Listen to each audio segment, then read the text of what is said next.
할렐루야. 네. 좀 제가 감기에 걸렸어요.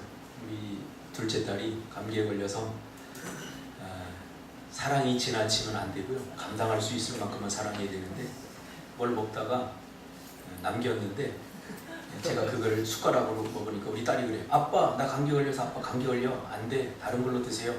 그런데 괜찮아, 아빠는.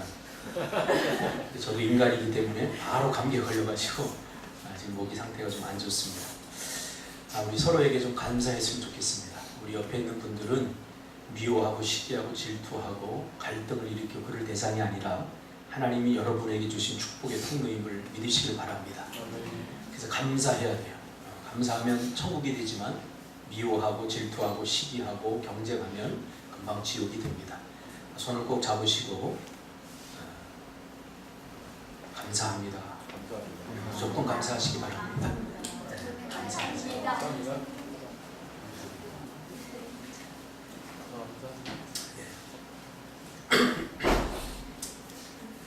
오늘 장날이라고 성도가 몇 명 안 되는데 그 중에 뭐 절반은 안 되지만 여러분들이 또 이렇게 오늘 빠지셨어요. 감사드리고요. 이 말씀 중심에서 소경에게 길을 묻다, 소경에게 길을 묻다 라는 제목으로 하나님 말씀 증거하겠습니다. 내가 가는 길이 어디로 가는지, 어디로 날 데려가는지, 그곳은 어딘지 알 수 없지만 오늘도 난 걸어가고 있네. 이게 내가 노래를 잘한다면 좀 불러보고 싶은데, 사람들은 길이 다 정해져 있는지 아니면 자기가 자신의 길을 만들어 가는지 알 수 없지만 이렇게 또 걸어가고 있네. 나는 왜 이 길에 서 있나? 이게 정말 나의 길인가? 이 길의 끝에서 내 꿈이 이루어질까? 무엇이 내게 정말 기쁨을 주는지, 돈인지 명예인지, 아니면 내가 사랑하는 사람들인지 알고 싶지만 아직도 답을 내릴 수 없네. 자신 있게 나의 길이라고 말하고 싶고 그렇게 믿고 돌아보지 않고 후회하지 않고 걷고 싶지만 아직도 나는 자신이 없네. 나는 왜 이 길에 서 있나? 이게 정말 나의 길인가? 이 길의 끝에서 나의 꿈은 이루어질까? 나는 무엇을 꿈꾸는가? 그건 누굴 위한 꿈일까? 그 꿈을 이루면 난 웃을 수 있을까? 지금 내가 어디로 가는 걸까? 나는 무엇을 위해 살아야만 하는가? 나는 왜 이 길에 서 있나? 박진영 작사 작곡 G.O.D라는 그룹이 부른 2001년도에 G.O.D의 4집에 나온 대표곡입니다. 길이라고 하는 곡입니다. 요약하면 그렇습니다. 내가 지금 인생을 길에 비유하고 내가 길을 가고 있는데 내가 가는 길이 지금 맞는지, 이 길이 맞는 길인지 알 수 없다는 거죠. 무엇이 내게 참 기쁨을 주는지 모르겠다는 거죠. 그래서 자신 있게 이 길이라고, 이 길로 가야 된다고 그렇게 말하고 싶은데 그렇게 말하기엔 확신이 없다는 거죠. 그러면서 도대체 나는 왜 이 길에 서 있나 모르겠다는 거예요. 그러면서 나는 지금 어디로 가고 있는가? 나는 무엇을 위해 살아야 하는가? 모르겠다 하고 결론을 내립니다. 단순한 노래인 것 같지만 이 박진영 씨의 구도자로서의 그 깊은 고뇌가 담겨져 있는 노래입니다. 여러분, 유행가 가사도 이렇게 뭔가 깊은 고뇌가 감춰져 있지 않겠습니까? 우리가 여행을 가도 목적지를 정해놓고 갑니다. 부산, 제주도 이렇게 목적지를 정해놓고 가는데 많은 사람들이 인생이라고 하는 삶의 목적지에 대해서 좀 무관심한 것 같아요. 그냥 걸어가는 거죠. 다른 사람들도 걸어가니까. 우리가 지금 어디를 향해서 가는 건가? 죽으면 정말 끝인가, 우리 인생은? 많은 사람들이, 제가 상담을 하면서 경험한 많은 사람들은 사실 이거 묻는 거 굉장히 두려워합니다. 우리가 지금 왜 살고 무엇을 하면서 살고 우리가 죽으면 어디를 갈까? 이것에 대한 질문을 받기를 굉장히 두려워해요. 모르기 때문이 아니라 상당히 많은 사람들이 두려워해요. 이것을 통해 저는 왜 사람들이 두려워할까? 우리가 죄인이기 때문에. 우리가 어디로 가는지 우리 본능은, 우리 DNA는, 우리의 영은 알고 있기 때문이죠.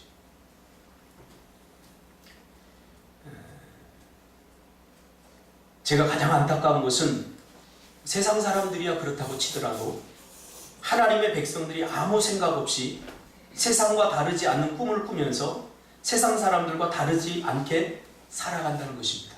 제가 목회를 10년 하고 내린 결론이 그거예요. 이렇게 해서 성도 많아지고 어깨에 힘주고 큰 교회 되면 도대체 하나님이 기뻐할까? 그런 생각을 하게 됐죠. 그냥 작품을 찍어내듯이 정말 하나님의 생명력 있는 사람들을 만들어내는 것이 목회인데 그렇지 않고 사람 많이 모이는 것에 만족하는 목회에 한국교회가 물들어가고 있고 그 중에 한 목사가 바로 저이기도 합니다.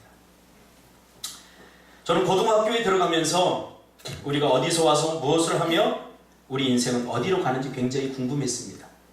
그런데 사실 이런 구도자적 여정의 시작은 꽤 일찍 시작됐습니다. 왜냐하면 저희 아버지가 제가 5살 때 돌아가셨거든요.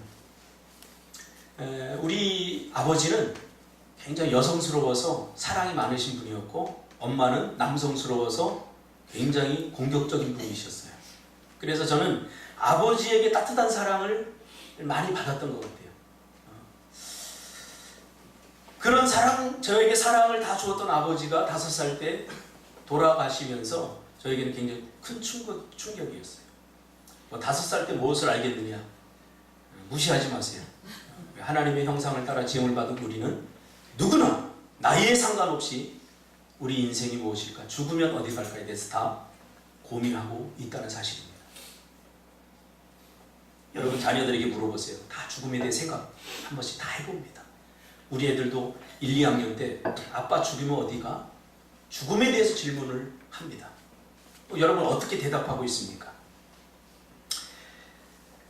죽음이 뭘까?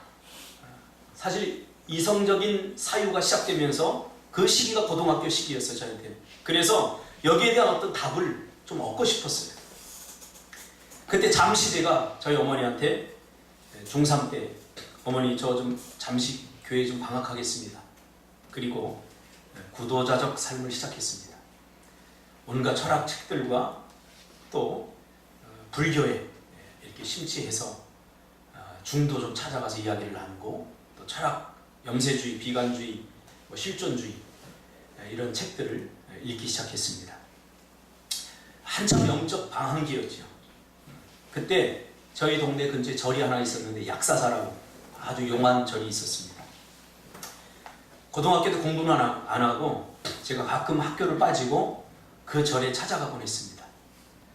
어린 놈이 인상 탁 쓰면서 책 들고 철학책 들고 그 앞에 이렇게 연못이 있는데 거기 왔다 갔다 하니까 아마 주지중이 조금 계속 눈에 띄니까 어느 날 저를 부르고 얘야 부르더라. 그러면서 이야 밥을 먹이고 절밥이 얼마나 맛있는지 몰라요. 먹이고 이야기를 읽기 시작하는 거예요. 주로 내용은 그거였어요. 제가 그런 질문을 했죠. 우리 인생은 어디서 와서 무엇을 하며 어디로 가는 거죠? 죽으면 어떻게 될까요? 요약해보면 그렇죠. 정말 많은 이야기를 했지만 그리고 자주 한 20번 이상을 찾아가서 그분과 이야기를 해서 노승이에요. 그분의 대답이 결론적으로 나중에 한 20번 찾아가니까 그 말이더라고요. 그래서 그분 이야기를 제가 종합적으로 분석을 해보니까 정리를 내리니까 이거예요. 딱 2마디. 첫째, 우리 인생은 어디서 와서 이 땅에서 무엇을 하며 어디로 가는가에 대해서 제가 총체적으로 질문을 했거든요. 그런데 나도 지금 알아가는 중이다. 이게 첫 번째 대답이죠. 나도 지금 깨달아가는 중이다. 알아가는 중이다. 두 번째는 어쩌면 평생 못하고 죽을 수도 있다. 이거였어요. 나도 지금 인생이 어디서 와서 무엇을 하며 어디로 가는지 그것에 대해서 나도 수행하고 있고 알아가는 중이다. 그런데 죽어도 죽는 그 순간에도 나는 이 답을 얻지 못하고 죽을 수도 있다. 이렇게 저에게 답을 해줬어요. 그때 제가 불교는 확실히 철학이다. 자기 수양이다. 굉장히 불교 다니는 사람들이 깊습니다. 예, 사고를 많이 하기 때문에. 우리 기독교인들은 좀 회개해야 돼요. 너무 단순해요. 그러니까 세상을 이길 수가 없죠. 좀 생각하면서 살아보세요. 생각하면서. 스코펙이라고 하는 사람은 원죄를 생각의 게으름으로 봤거든요. 도대체 생각들을 안 하려고 해요. 그러니까 믿으면 된다. 여러분, 절대 무조건 믿어지지 않습니다. 하나님이 우리에게 이성을 주시고 생각을 주시고 사유할 수 있는 능력을 다 주셨기 때문에, 그리고 결론을 내려야 되는 거예요. 그래서 불교는 제가 보니까 굉장히 많이 꽈놨어요. 철학이기 때문에 말장난을 하고 막 꽈놨어요. 그래서 요즘 그 법륜이라고 하는 사람이 그것을 대중적 불교로 만들기 위해서 아주 쉽게 풀이하잖아요. 얼마나 좋습니까? 그런데 사실 별거 없습니다. 불교에서 말하는 건 뭐냐면 네 맘대로 해, 그거예요. 제가 법륜 그 사람이 강의하는 거 이렇게 듣거든요. 유튜브로도 듣고 그러면 얼마나 사람들의 마음을 많이 훔치는지 몰라. 왜냐면 네 맘대로 해, 그거거든요. 저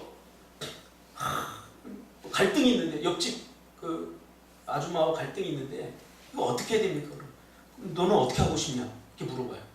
가서 한 대 패주고 싶어요. 그러니까 한 대 가서 패라고 그래요. 그렇게 해서 풀립니까? 그러니까 심리학에서는 사람의 마음을 치유하기 위해서 그런 방법들을 쓰지만 결국은 내가 만약에 우리 잘생긴 김성훈 집사님 한 대 뺨따구를 한 대 쳤다고 해보세요. 김성훈 집사님이 인품이 좋아서 그렇지 내가 한 대 때리면 나를 몇 대 때리고 싶을까요? 왼뺨을 내겠습니다. 정답만 이야기하셔서 우리 준석 집사님, 내가 준석 집사님 왼뺨을 때렸어요. 그럼 나를 어떻게 해야지 분이 풀릴까요? 정답 나올 것 같은데. 아마 한 대 갖고는 절대 안 됩니다. 이게 죄성입니다. 제가 해봐서 알아요. 제가 예전에 저한테 해코지한 친구가 있는데 한 대 때렸어요. 근데 나는 한 30대 패고도 분이 안 풀리더라고요. 이게 죄성이에요.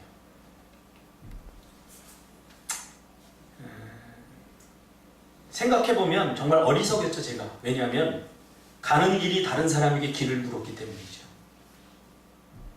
답을 찾고 있는 사람에게 답을 달라고 했으니 얼마나 그 중도 곤란했을까, 그런 생각을 합니다.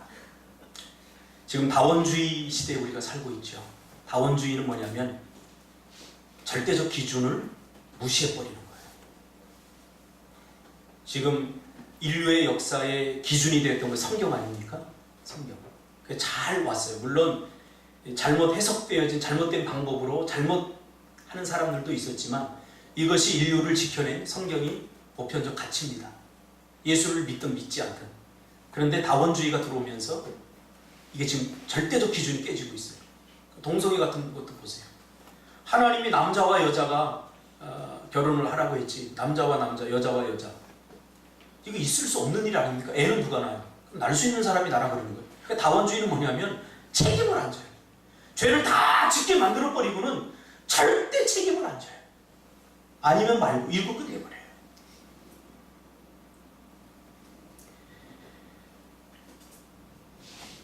자꾸 옳고 그름이 없습니다. 다원주의. 그래서 절대적 성경적 기준을 없애려고 합니다.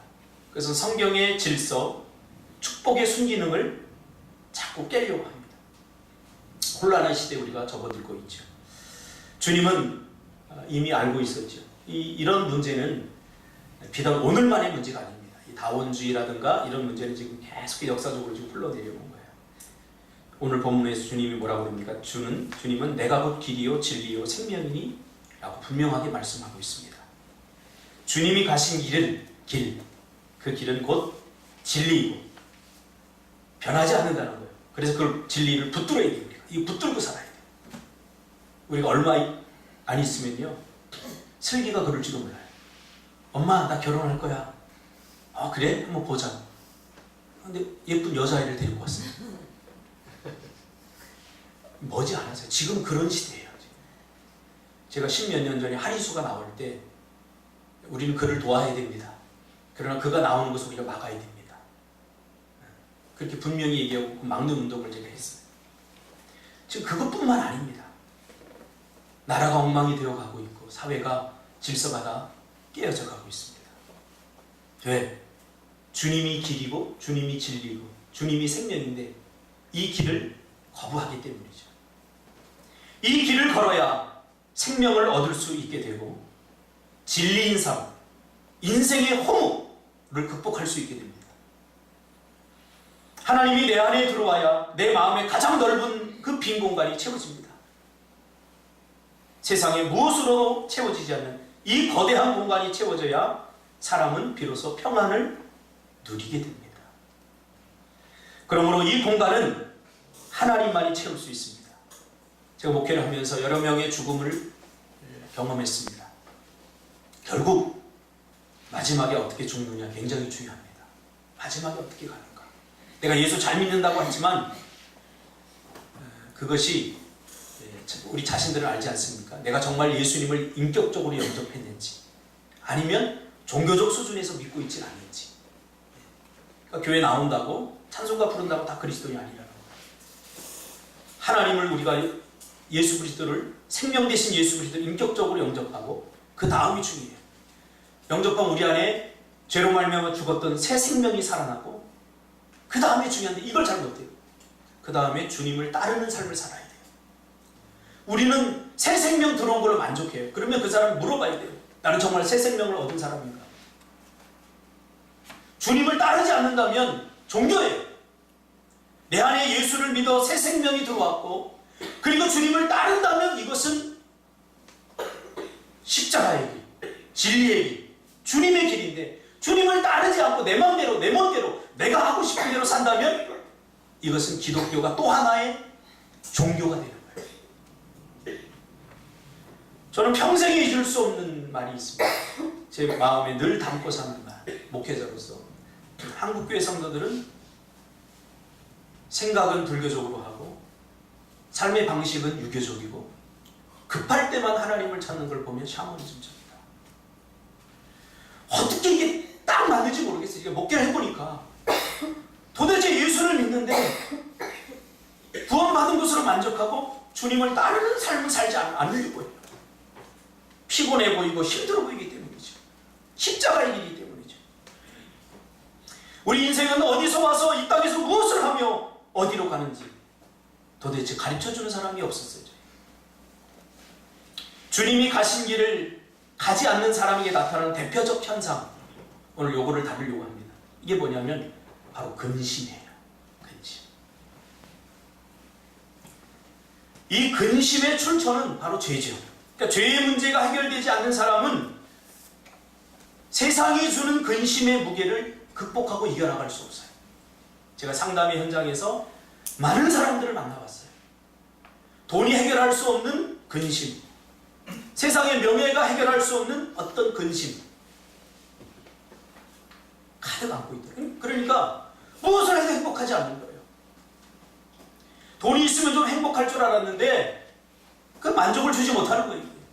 돈이 답이 아니에요. 명예? 이것도 답이 아니에요. 그 세상 사람들은 그렇다 치고 예수 믿는 하나님의 백성들 안에서도 근심의 무게를 해결하지 못하는 사람들이 많아요. 왜요? 따르지 않기 때문에. 하나님을 믿는 사람들이 왜 그렇게 근심이 많은지 주님은 오늘 분명히 뭐라고 말합니까? 너희는 마음에 근심하지 말라고 말합니다. 근심을 해결하는 방법은 바로 하나님을 믿으니 나를 믿으라. 즉 예수를 믿으면 근심의 무게를 해결할 수 있다는 거. 이것이 여러분 가스펠, 복음입니다. 복음. 이게 복음이에요. 저도 인생의 가장 큰 근심이 있었는데 그게 뭐냐면 죽음에 대한 공포, 죽음에 대한 두려움이었어요. 저희. 이걸 갖고 있으니까 뭘 하도 행복하지 못한 거예요. 근데 예수를 만나고 나서 이게 해결됐어요. 저는 지금 당장 전 죽고 싶어요, 진짜. 그러니까 사도 바울이 지금 죽어도 좋고 살아도 좋다라고 고백한 고백이 온 영혼으로 깨달아져요. 왜? 우리가 죽으면 어디 가는지 나는 알기 때문에, 확실히. 그리고 믿어지기 때문에. 그러니까 믿음이 선물이라는 게, 저는 굉장히 비판적인 사람입니다. 저는 어느 공동체 가든지, 제가 학생 때에도 굉장히 좀 비판적인 사람이었어요. 왜 안 그렇겠어요? 아버지가 어릴 적 돌아가셨는데 세상에 내가 뭐 얼마나 억울하게, 누가 억울하게 한 것도 아닌데 분노만 가득 채가지고 뭐 사람 찌르고 비판하고 이거 엄청 잘했어요. 그런데 예수를 만나고 나서 이 마음이 굉장히 부드러워졌어요. 그냥 뭘 해도 행복한 거예요. 뭘 해도 행복한 거예요. 이게 복음이에요. 이게 복음. 예수를 믿으면 인간의 가장 깊은 뿌리, 내면에 숨겨져 있는 두려움과 근심의 문제가 해결되는 거죠. 제가 이야기 거듭해서 하고 있지 않습니까? 결국 두려움은, 우리 인생의 두려움, 근심의 문제는 뭐냐면 인생이 죽은 다음에 어떻게 될까에 대한 문제를 해결하지 못한 사람들이 갖게 되는 근심이에요. 학자들이 연구했어요. 제 이야기가. 사람들이 왜 두려워할까? 두려움은 미래에 일어날 일들에 대해서 내가 대처할 능력이 없다고 생각할 때 두려움이 생기거든요.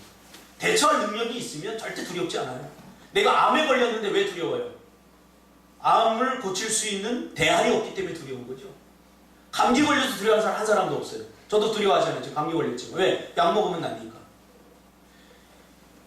죄의 문제, 우리 인간의 뿌리, 본질부터 우리가 생각한다면 이 두려움은 바로 우리 죽어서 우리가 어떻게 될까에 대한 문제를, 죽어서 어디 갈까에 대한 문제를 해결받지 못한 사람들은 결국 두려워하게 되는 거죠. 연결해보면 2절에 주님이 뭐라고 합니까? 내가 너희를 위하여 거처를 예비하러 가노니, 거처를 예비하러 간다고 그러잖아요. 주님이 예비해 놓으신 거처가 있는 사람은, 즉 갈 곳이 정해져 있는 사람은 갈 곳에 대한 두려움이 사라지게 됩니다. 이 거처에서 우리는 영원히 살게 됩니다. 우리가 사는 이 세상은 잠시뿐인 나그네와 같은 삶인 겁니다. 정말 빨라요. 제가 벌써 51살이에요. 믿어지지 않아요. 지금도 친구들 만나면, 옛날 친구들 만나면 이 새끼 저 새끼 하면서 막 얘기하고 막 그러는데 믿어지지 않게 되고 51살이에요. 야, 정말 인생이 너무 빠르다 이게. 성경 말씀 그대로. 한 번 죽는 것은 우리 인생에게 정해진 것이요, 그 이후에는 심판이 있으리. 이 심판의 문제를 해결받지 못한 사람은 무엇을 해도 불안하고 무엇을 해도 두려워요. 그러니까 아예 생각을 안 하는 거죠. 죽은 이후에. 야, 놀자, 즐기자, 행복하게 살자. 그러면 행복해질까요? 아니에요. 저는 인생에서 가장 비극적인 순간을 저는 많이 경험했어요. 제가 경험한 게 아니라 그런 순간들을 많이 제가 목도했어요. 인생에 있어서 가장 힘든 순간이 어느 순간이냐면 내가 인생을 잘못 살았구나 하고 느끼면서 죽는 순간이에요. 아무리 가난하고 아무리 빈궁하게 살아고 아무리 배운 것 없어도, 그래서 예수 믿으면 성공한 삶이에요. 왜냐하면 그 죽음 자체가 복되기 때문에, 어디로 가는지 알기 때문에. 저는 죽으면서 그거 벌어놓은 거 학식 다 싸가는 사람 없어요. 죽으면서 박사학위 딴 거 그거 메달 딱 달고 옷 입고 그렇게 죽는 사람 못 봤어요. 그게 무슨 의미가 있어요? 죽을 때는 다 그냥 똑같이 동일한 거예요. 이 땅에서 삶 그냥 잠깐인 거예요. 그냥 잠깐. 그래서 저는 이 땅의 삶에 미련이 없어요. 어떤 사람들이 와서 여기 와서 이게 딱 둘러보고, 오늘 아침에도 어떤 분이 왔더라고요. 개 찾으러 왔더라고요. 할렐루야. 개 찾으러 와가지고 뭐 누구네 개가 가다가 자기네 개를 물었는데 이 개가 광견병 주사를 맞았는지 안 맞았는지 모르겠다고, 우리 개가 죽으면 어떡하냐고 그럼 좀 찾는다고 그러면 저한테 왔더라고요. 참 이상하더라고요. 제가 여기를 딱 보더니, 이야, 젊으신 분이 성공하셨네요. 여기 땅값이 얼마인데. 내가 대충 계산해도 아니 저는 그래서 그냥 예 그러고 말았어요. 하나 뭐 이런 것 때문에 기쁘지 않아요. 저는 제가 제일 기쁠 때는 언제냐면 우리 성도들이 우리 저 현선 집사처럼 저렇게 환하게 웃을 때 난 너무 행복한 거예요. 분명 힘들고 어려울 텐데 저 성도님 정말 힘들고 어려울 텐데 그럼에도 불구하고 괜찮아요 목사님 이렇게 할 때 나는 정말로 행복한 거예요. 행복한 목자인 거예요. 우리 배혜선 집사님이 둘도 아니고 셋도 아니고 4살 낳아서 저렇게 키우는 걸 보면 참 감사한 거죠. 감사한 거죠. 예수님은 빛으로 성경에 표현하고 있죠. 빛이신 예수가 내 마음에 들어오면 모두 은밀한 어두운 곳에 감춰져 있던 죄가 드러나고 죄는 다 물러갑니다. 그러니까 우리가 예수를 매일매일 내 안에 담고 살아야 돼요. 어두움은요 은밀한 데를 좋아해요. 그러니까 죄가 들어오면 어두워지잖아요. 그러니까 예수를 내 마음에 항상 갖고 있으면 드러나니까 죄는 도망가게 돼 있어요. 그러니까 은밀한 거 좋아하지 마세요. 은밀한 거.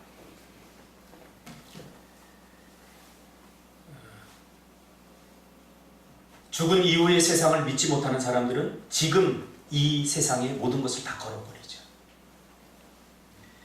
안타깝게도 죽은 이후의 세상은 죽은 이후에 결정되는 게 아닙니다. 여러분. 죽어봐야 알지. 그게 아니라 성경에 의하면 죽은 이후의 세상은 지금 결정됩니다. 죽은 이후에 결정되는 건 절대 아닙니다. 그래서 내가 지금 예수를 믿어야 하는 겁니다. 나중에 믿는다고요? 우리가 언제 죽을지 어떻게 알아요? 저는 예수 믿고 나서 죽음의 공포, 무서움의 공포를 이겨냈습니다. 내가 만난 예수, 여러분들도 다 만났죠? 이제는 그 주님을 좀 따르는 삶을 살았으면 좋겠어요. 지금 한국교회 가장 심각한, 우리 교회를 비롯해서, 저를 비롯해서, 우리 모두를 비롯해서 한국교회 가장 심각한 문제는 종교화 현상입니다. 예수를 믿고 그걸로 끝내버려요. 따르지 않아요. 따르지 않는다는 거 그냥 말씀대로 살지 않는다는 거예요. 그냥 자기 마음대로 산다는 거예요. 예수를 믿는 건 믿는 거고 내 삶은 내 마음대로 산다는 거예요. 한 가지 예를 들어볼까요? 여러분 왜 미워하세요? 성경에서 미워하지 말라고 하는데 왜 미워하세요? 돈 없어서 울지 말고 내 안에 생기는 미움 때문에 울어야 돼요. 왜 미워하세요?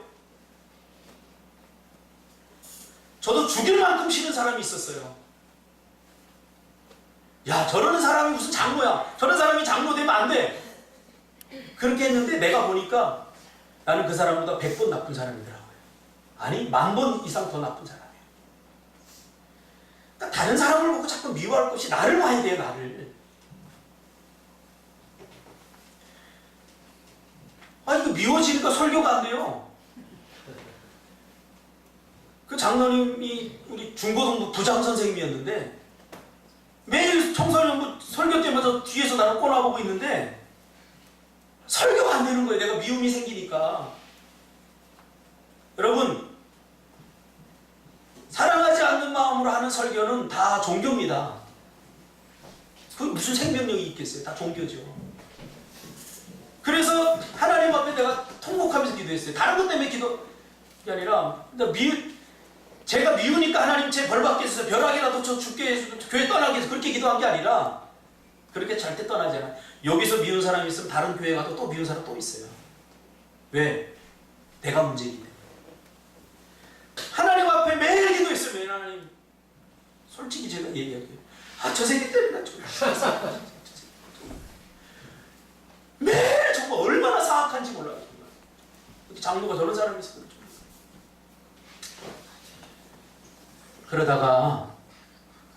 그러다가 주님이 저한테 깨닫게 해준 게 있어요. 너는 저 사람보다 더 나쁘다. 그런데 내가 너를 사랑하고 있지 않냐 지금.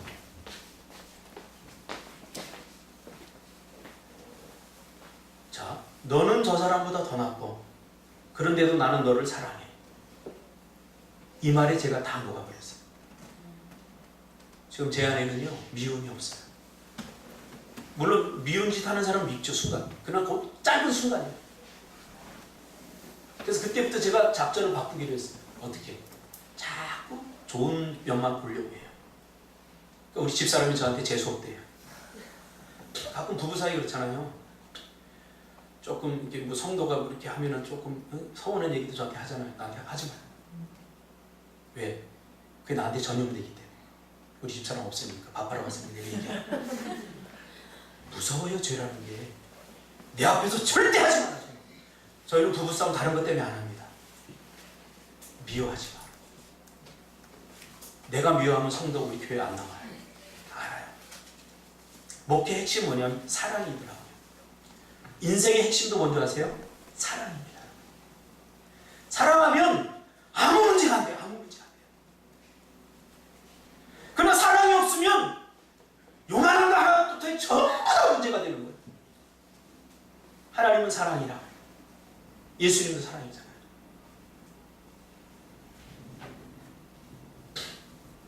정말 여러분 예수 믿는 사람 맞습니까? 예수를 믿어 예수의 영 여러분 안에 들어왔습니까? 그럼 예수님을 지금 따라 살고 있습니까? 예수님이 사랑하라고 하면 사랑해야죠.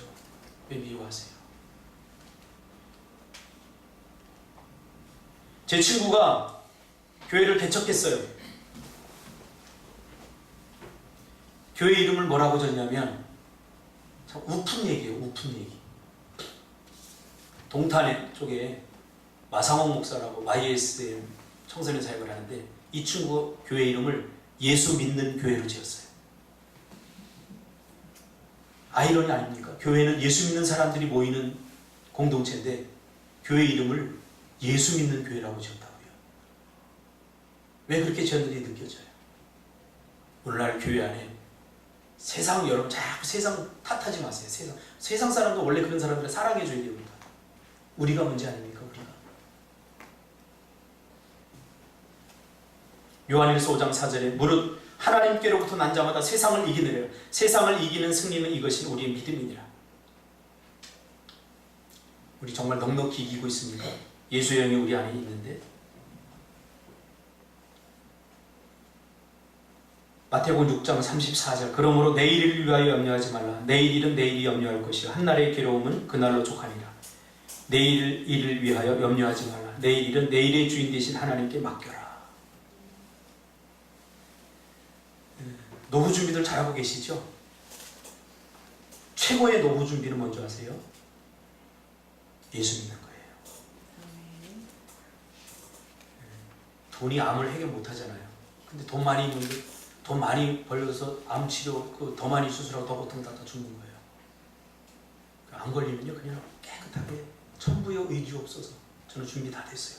제 죽음에 대한 좀 아쉬움이 있어요. 내가 죽으면 우리 가족들에 대한 안타까움이 있는데 우리 아버지도 나 5살 때 돌아가셨거든요. 근데 하나님이 나를 딱 지켜주니까 제가 이상하게 컸나요? 잘 컸어요. 그 믿음을 자녀들에게 전해줘야죠. 베드로전서 5장 7절 너희 염려를 다 주께 맡기라. 이는 그가 너희를 돌보시리라. 여기서 가장 은혜가 되는 말씀 뭔지 아세요? 너희 염려를 다 전부 다 주께 맡기라. 근데 우리는 일부만 맡기고 싶은 것만. 그래서 힘들어지는 거예요. 다 맡겨야 돼요. 돈, 자녀, 내 미래 다 맡겼더니 근심될 일이 없네요. 어떤 성도가 저 걱정을 해주더라고요. 목사님 이렇게 작은 목회를 해서 노후도 어떻게 돼야 되고 해야 되는데 목사님처럼 그렇게 설교하고 목사님처럼 그렇게 하면 교회가 절대 커지지 않습니다. 좀 적당히 설교하고 사람들 좀 이렇게 많이 올 수 있도록 좀 그렇게 하세요. 이제 목사님도 나이 50인데 이제 노후도 생각해야 되잖아요. 그래서 제가 그랬어요. 저를 그렇게 저희가 걱정된다면 저를 위해서 기도해 주세요. 내 노후는 하나님이 책임져 주십니다. 여러분 지금 이 땅 팔면 얼마인 줄 아세요? 공시지가로 30억이 넘습니다. 하나님 한 번 해주셨어요. 그냥. 제가 돈 벌려고 목표를 돈을 하려고 제가 하지 않았어요. 절대로. 오직 저는 하나님 맡겨주신 영혼들과 청소년 우리 친구들도 알려줘요. 저 50이 됐는데 지금 막 일하니까 얘네들 좀 교만해져갖고 30인데 목사님 나이 드니까요 힘들어요. 인생은 잘못 살고 있는 거예요. 앞으로도 그럼 어떻게 살아? 한 40이 죽을 거예요? 믿음이 있고 꿈이 있고 비전이 있는 사람은 그렇게 살아서는 안 돼요. 성경대로 말씀대로 사는 것이 정답입니다. 우리가 말씀대로 사는 것이 전도입니다. 말씀대로 삽시다. 자꾸 이상한 짓거리 하지 말고 사랑이 없다면 이것부터 해결하세요. 사랑이 없는 내가 가는 그것이 문제가 되는 거예요. 하나님은 사랑이기 때문에 어떻게든지 또 다른 문제로 부딪혀면 그거 갖고 하면 씨름하세요.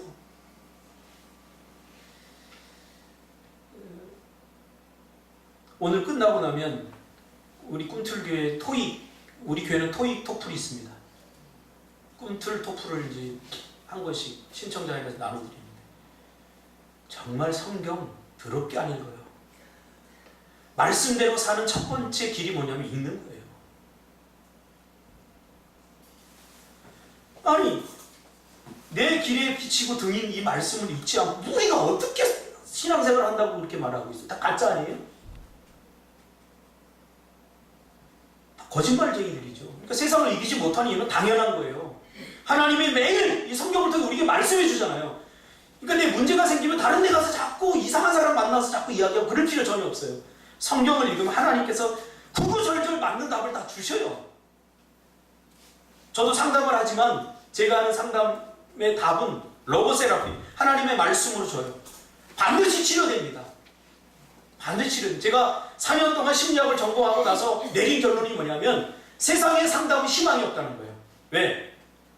두 부부가 이혼하러 왔는데 이혼시키래요. 그럼 뭐하러 상담소 뭐하러 가요? 그럼 이혼해버리지. 그러나 말씀대로 로고세라피를 하면 서로 사랑하고 서로 회복되는 것을 제가 많이 경험했어요. 말씀을 읽는 것, 그것이 말씀대로 살기 위한 첫 번째 과정입니다. 왜 한국교회가, 저와 여러분과 한국교회가 욕먹으면 말씀대로 살지 않기 때문에 다른 사람 탓할 거 없어요. 내가 지금 말씀대로 살고 있는가?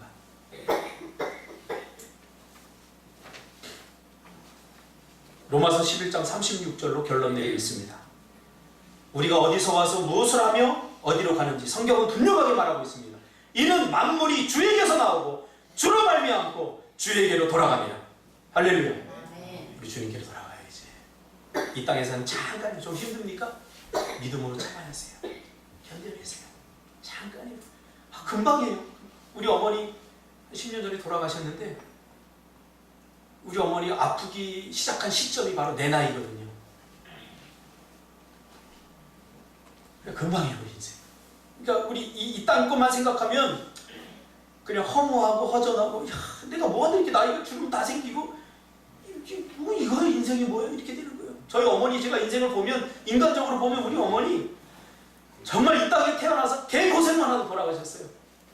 30 초반에 과부돼가지고 온갖 멸시와 천대 다 받으면서 오직 예수 믿고 그 모습이 난 너무너무 싫었어요. 그런데 돌아보니까 우리 어머니가 길이요 진리요 생명 대신 예수님의 길을 따라 사는 거예요. 나도 지금 그 길을 가려고요. 세상이 주는 만족 다 내려놓고, 네, 잠시 잠깐 후면 주님이 오시고 우리가 다 그 곁으로 가지 않습니까? 기도하겠습니다.